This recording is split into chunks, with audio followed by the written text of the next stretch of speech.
शतकानुशतकांचं ज्ञान जे जीवनाला दिशा देतं. ही आहे विस्डम प्रवाह. आपल्या आयुष्यातनं दोन प्रकारची माणसं असतात.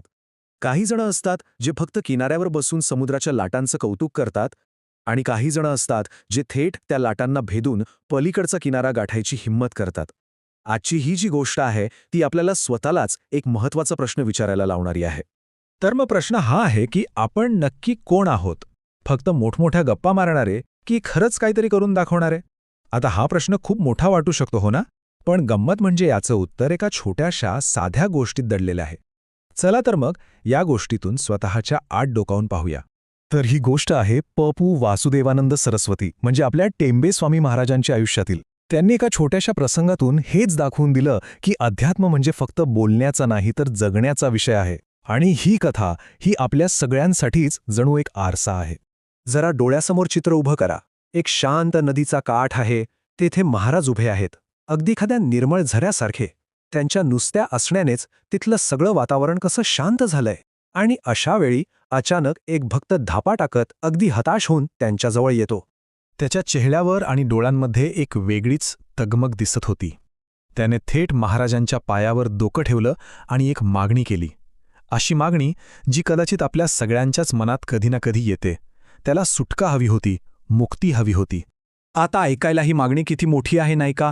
भवसागरातून तारणे म्हणजे जगातल्या सगळ्या त्रासातून, दुःखातून मला बाहेर काढा. आपल्यापैकी बऱ्याच जणांना असंच वाटतं की कोणीतरी यावं, एक जादूची कांडी फिरवावी आणि आपल्याला या सगळ्या चक्रातून बाहेर काढावं. पण महाराजांना हे लगेच कळलं होतं की हा माणूस फक्त मोठे मोठे शब्द वापरतोय. आणि इथेच कथेला एक जबरदस्त वळण मिळतं. बघा, एका बाजूला आहे भवसागर, एक खूप मोठी काल्पनिक गोष्ट, एक अथांग महासागर जो कोणी पाहिला नाही. आणि दुसऱ्या बाजूला काय आहे तर एक साधी, सरळ, डोळ्यासमोर वाहणारी नदी.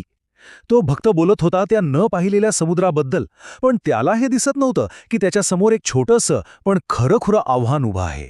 महाराजांनी त्याला काही उपदेश दिला नाही, मोठमोठं ज्ञान सांगितलं नाही, कारण त्यांना माहीत होतं की शब्दांपेक्षा कृती जास्त महत्वाची असते.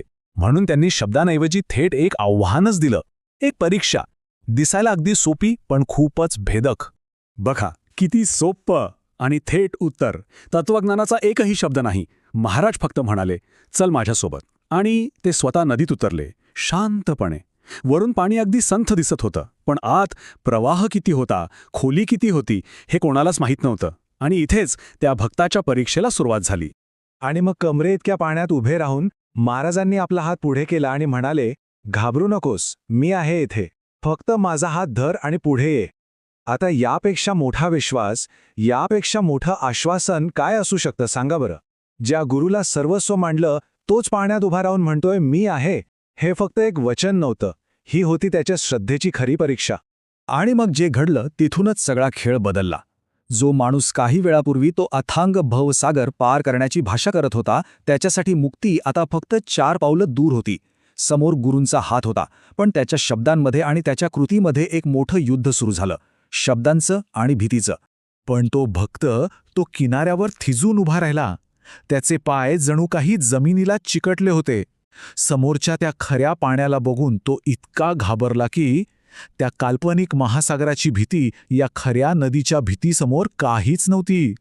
आणि हाच तर या गोष्टीतला सगळ्यात मोठा विरोधाभास होता. म्हणजे जो मोठमोठ्या गप्पा मारत होता की मला न संपणारा महासागर पार करायचा आहे, तो आता समोरच्या साध्या नदीत एक पाऊल टाकायला सुद्धा घाबरत होता. त्याच्या शब्दांमधला आणि कृतीमधला फरक अगदी स्पष्ट दिसत होता. त्याचा सगळा पोकळपणा उघड झाला होता. महाराज काही वेळे पाण्यात तसेच उभे राहिले, जणू काही ते त्याच्या धैर्याची, त्याच्या श्रद्धेची वाट बघत होते. पण तो भक्त जागेवरून हललाच नाही. शेवटी महाराज पाण्यातून बाहेर आले. त्यांच्या चेहऱ्यावर राग नव्हता, अजिबात नाही, तर एक हलकंसं करुण हास्य होतं. ते हसू म्हणजे जणू काही त्याच्या त्या पोकळ गप्पांवर केलेलं एक शांत भाष्यच होतं. आणि मग त्यांनी त्याला जो प्रश्न विचारला त्या एका वाक्यात सगळं सार आलं. ते म्हणाले, अरे गृहस्था, समोर दिसणारी ही साधी नदी पार करायची जर तुझ्यात हिंमत नाही, तर ज्याला काही अंतच नाहीये तो भवसागर तू कसा काय पार करणार?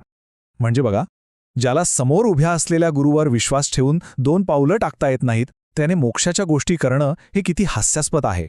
पण खरं सांगायचं तर महाराजांचे ते शब्द फक्त त्या भक्तासाठी नव्हते, ते आपल्या सगळ्यांसाठी होते.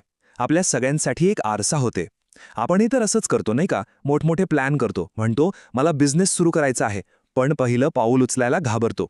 ठरवतो मला फिट व्हायचं आहे, पण सकाळी उठून व्यायाम करायचा कंटाळा करतो. आपलं आयुष्य जणू एका सद्गुरूसारखं आपल्यासमोर संधीचा हात पुढं करतं आणि म्हणतं की मी आहे, तू फक्त पुढं ये. पण आपण काय करतो? आपण समोरच्या छोट्या छोट्या अडचणींना घाबरून किनाऱ्यावरच बसून राहतो. तर या गोष्टीतून आपल्याला दोन खूप महत्त्वाच्या गोष्टी शिकायला मिळतात. पहिली म्हणजे अध्यात्म असो किंवा आयुष्यातलं कोणतंही मोठं ध्येय असो, हा गप्पांचा नाही तर धैर्याचा, कृतीचा विषय आहे. आणि दुसरी गोष्ट म्हणजे आपल्या विश्वासाची खरी परीक्षा आरामात बसल्यावर नाही होत, ती होते संकटाच्या लाटा अंगावर येत असताना. मग खरी श्रद्धा, खरी उपासना म्हणजे नक्की काय? फक्त देवपूजा करणं? नाही.